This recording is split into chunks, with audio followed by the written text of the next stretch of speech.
انہوں نے پھر سمجھایا پیپلز پارٹی کی قیادت کو کہ پیپلز پارٹی کا تو جو پنجاب میں پہلے جنازہ نکلا ہے مزید نکل جائے گا، جو 6-7 نشستیں ملی ہیں وہ بھی نہیں ملنی، تو پیپلز پارٹی کو تو پنجاب میں اپنا سیاسی تابوت جو ہے اس میں آخری کیل ٹھکتا نظر آ رہا تھا۔ تو پیپلز پارٹی نے پھر دیکھا، پیپلز پارٹی نے کہا کہ کیوں نہ سیلاب کے معاملے کو سیاسی رنگ دیا جائے۔ اب وہ اندر جو بات ہے نا سر، وہ یہ ہے کہ پیپلز پارٹی کو اندر سے مسلم لیگ نون کی کارکردگی کا خوف کھا رہا ہے، اور وہ خوف یہ کھا رہا ہے کہ اس وقت ان کو پتہ ہے کہ مریم نواز صاحبہ گراؤنڈ کے اوپر جو کام کر رہی ہیں، پنجاب کے اوپر جو کام ہو رہا ہے، جس طرح صوبہ پنجاب کے اندر وہ جس طرح بڑی متحرک دکھائی دے رہی ہیں، یہ چیزیں پھر برداشت نہیں نہ ہوتی، اور جب آپ کسی کے اوپر کیچڑ اچھالیں گے تو وہ کیچڑ اچھالتے اچھالتے اس کی گندی چھینٹیں آپ پر بھی گر سکتی ہیں۔ آپ مثال کے طور پر اگر ایک پتھر میرے دروازے پر مارتے ہیں، مجھے اگر آپ اٹیک کرتے ہیں، میرے پر حملہ کرتے ہیں، تو اس کے جواب میں کیا آپ کو عزت ملے گی؟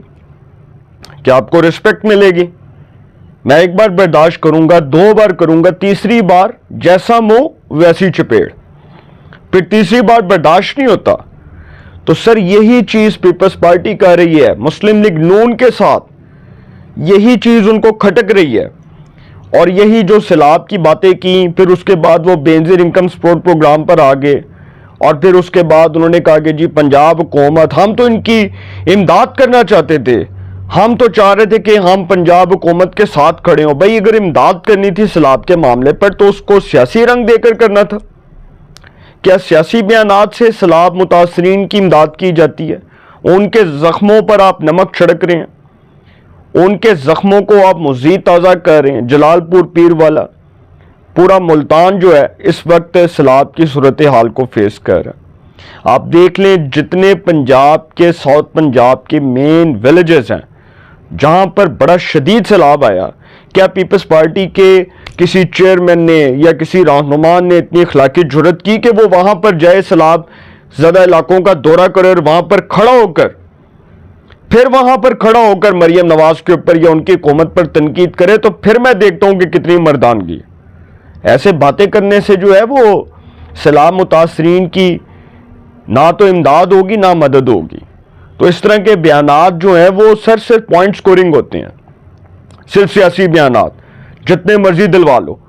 تو یہ سیاسی بیانات ہی ہیں نا کہ جب دیکھا کہ جی کچھ بھی نہیں ہے، پلے کچھ نہیں، تو اس کے بعد جی چلو جی کوئی نیا ہر باز مانے کے لیے، کوئی نیا شوشہ چھوڑنے کے لیے کوئی ایسا موضوع تلاش کر لیا جس پر اب کھول کر بات کر رہے ہیں۔ اور پھر وہ پنجاب حکومت نے جس طرح سندھ حکومت کے اوپر تنقید کی، انہوں نے ان کی سڑکوں کے، ان کے نالوں کے اور ان کے جو اور بہت سے کام ہیں ان کے حوالے دیے۔ اور سندھ کے اندر آج بھی آپ دیکھ لیں سب سے زیادہ کرائم ہے، کراچی کے اندر دیکھ لیں سب سے زیادہ کرائم ہے، کراچی کے اندر آج بھی سب سے زیادہ بتاخوری ہے، کراچی کے اندر آج بھی ٹارگٹ کلنگ ہے، کراچی میں آج بھی موبائل سنیچنگ کے بہت سے واقعات رونما ہو رہے ہیں۔ تو سر صرف آپ کو پنجاب کے اندر ہی جو ہے وہ نقص نظر آ رہا ہے، آپ کو پنجاب کی ترقی کے اندر ہی وہ یہ سارا کچھ نظر آ رہا تھا؟ آپ نے بڑے آرام سے کہہ دیا کہ جی ہم تو پنجاب حکومت کا ساتھ نہیں دیں گے، ہم تو وفاق کا ساتھ نہیں دیں گے۔ بھائی نہ دیں، اگر آپ سمجھتے ہیں کہ شہباز شریف صاحب آپ کے اعتماد کے ووٹوں کے بغیر وزیر اعظم نہیں رہ سکتے، تو پھر آپ کی بلوچستان میں حکومت نہیں رہنی جہاں پر نون لیگ کی اکثریت ہے، لیکن اس کے باوجود نواب وہ کیا نام ہے اس کا، میر سرفراز بگٹی، وہ وزیر اعلیٰ بلوچستان پیپلز پارٹی کے، وہ پھر بھی بڑا پان ہے نون لیگ کا کہ انہوں نے آپ کو وہاں پر وزارت اعلیٰ دی، وہاں پر حکومت ختم ہو جائے گی، سندھ میں آپ کی حکومت ختم ہو جائے گی، کے پی کے اندر ویسی حکومت ختم ہو جائے گی، پنجاب میں بھی ہو جائے گی، وفاق میں بھی ہو جائے گی، اور نقصان الٹیمیٹلی کس کو ہوگا؟ نقصان بیسیکلی تو شہباز شریف صاحب کو ہوگا نا، نہ مریم کو ہوگا نہ بلاول کو ہوگا۔ مریم نواز صاحبہ نے تو جو بیانات دیے ہیں اس سے تو پنجاب کو کوئی نقصان نہیں ہوگا، پنجاب میں تو ان کے پاس 2/3 ہے۔ وفاق کے اندر شہباز شریف صاحب پیپلز پارٹی کے ووٹوں کے بغیر وزیر اعظم نہیں رہ سکتے، لیکن ان کو نقصان ایک حد تک ہوگا، اس کے بعد جب وہ الیکشنز کال کریں گے تو وہ دوبارہ نقصان پورا ہو جائے گا۔ لیکن اس کے بعد پیپلز پارٹی اس نظام کی ٹرسٹی نہیں رہے گی. پیپلز پارٹی پر سے لوگوں کا اعتبار اٹھ جائے گا. پیپلز پارٹی پر لوگوں کا ایسے اعتبار اٹھے گا کہ آئندہ کے بعد سندھ کے اندر گراس روٹ لیول کے اوپر کوئی پیپلز پارٹی کو ووٹ کاسٹ نہیں کرے گا. یہ لکھ لیں جو ہے وہ اس صحافی کی بات. میں بطور جرنلسٹ یہ بات کہہ رہا ہوں کہ پیپلز پارٹی کو آئندہ کے بعد کوئی سندھ کے اندر ووٹ نہیں دے گا اگر یہ اس نظام کا ٹرسٹ توڑیں گے. تو سر آصف علی زرداری صاحب اور نواز شریف صاحب بڑے زیرک سیاستدان ہیں. بے شک ان کی طرف سے بڑے تلخ بیانات آئیں, ان کی قیادت کی طرف سے بڑے سخت بیانات آئیں, لیکن نواز شریف صاحب اور زرداری صاحب حالات کی نزاکت کو سمجھتے ہوئے بہت افہام و تفہیم کے ساتھ معاملات کو حل کرنے کے لیے کوئی بہتر راستے کی تلاش میں ہیں, اور وہ چاہتے ہیں کہ یہ معاملات خوش اسلوبی سے حل ہو جائیں اور یہ نظام 5 سال اسی طرح چلے. کیونکہ آصف علی زرداری صاحب کی صدارت بھی جائے گی, ڈیفینیٹلی ان کو بھی صدارت کے لیے ان کو بھی بطور پریزیڈنٹ ان کو اعتماد کا ووٹ لینا پڑے گا, اور پھر قومی اسمبلی سے وہ کیسے اعتماد کا ووٹ لیں گے؟ نون لیگ کے ووٹوں سے تو وہ صدر مملکت بنے. نون لیگ کی قومی اسمبلی میں میجارٹی ہے.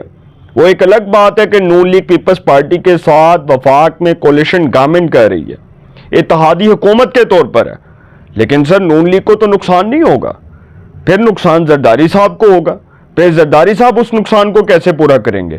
تو سر یہ نظام جو ہے اس کے والے سے میں نے آپ کو بتا دیا, عدم اعتماد بھی نہیں آنی, اسمبلی بھی ڈیزالو نہیں ہونی, نیا وزیر اعظم بھی نہیں آنا.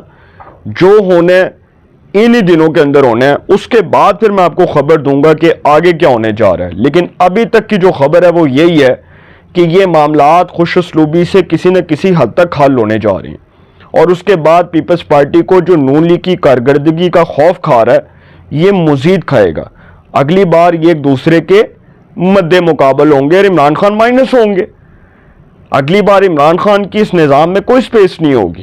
اگلی بار دو اپوننٹ پارٹیز مسلم لیگ نون اور پیپلز پارٹی ایک دوسرے کے مد مقابل ہوں گے اگلے الیکشنز میں.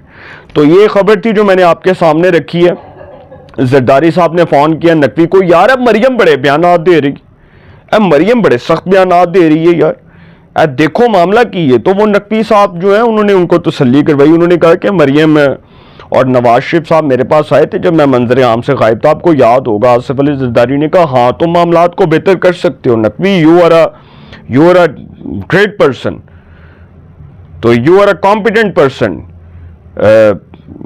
تم اپنی جو ہے وہ کسی طرح تم اپنی کوشش سے یہ جو ہے وہ معاملات کو کامیاب کرو. تو انہوں نے کہا کہ آپ بے فکر ہو جائیں زرداری صاحب, میں کسی نہ کسی حد تک جو ہے جگاڑ لگا کے یہ معاملات بہتر کر دوں گا. تو ہو سکتا ہے کہ Zardari Naqvi face to face ملاقات میں معاملات کی گتھی سلجھ جائے. آئی ایس آئی چیف سے متعلق سر فیصلہ ہو گیا اور فیصلہ یہ ہوا ہے کہ پھنس گئی جہاں شکنجے اندر جویں ویلنے وچ گنا, پھنس گئی جہاں شکنجے اندر جویں ویلنے وچ گنا, رون کو ہن روے محمد ہون روے تے منا. سر ڈی جی آئی ایس آئی صاحب جنرل عاصم ملک ان کو وفاقی حکومت نے توسیع دینے کا اعلان کر دیا ہے, وہ اپنی خدمات جاری رکھیں گے.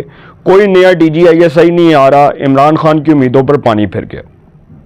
عمران خان کو فیض حمید جیسا ڈی جی آئی ایس آئی چاہیے تھا, اور اب وہ پی ٹی آئی والے بڑی بغلیں بجا رہے تھے کہ دیکھو نیا ڈی جی آئی ایس آئی آ رہا ہے, آرمی چیف کی فوج میں چدراہٹ ختم ہو جائے گی, فیلڈ مارشل کی چدراہٹ ختم ہو جائے گی. تو سر وفاقی حکومت کا فیصلہ ہے کہ عاصم ملک بطور D G I S I continue کریں گے اور اپنی خدمات سر انجام دیں گے.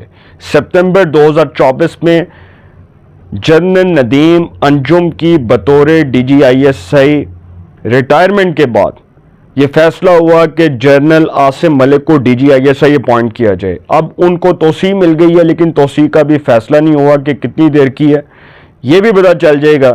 اور تحریک انصاف کے تابوت میں آخری کیل بھی ٹھک گیا. اپنی رائے کا کمنٹس میں ضرور اظہار کیجیے گا. انشاءاللہ ایک نئے سیگمنٹ کے ساتھ پہ ملاقات ہوگی. آپ نا بہت خیال رکھیے گا. اللہ نگہبان.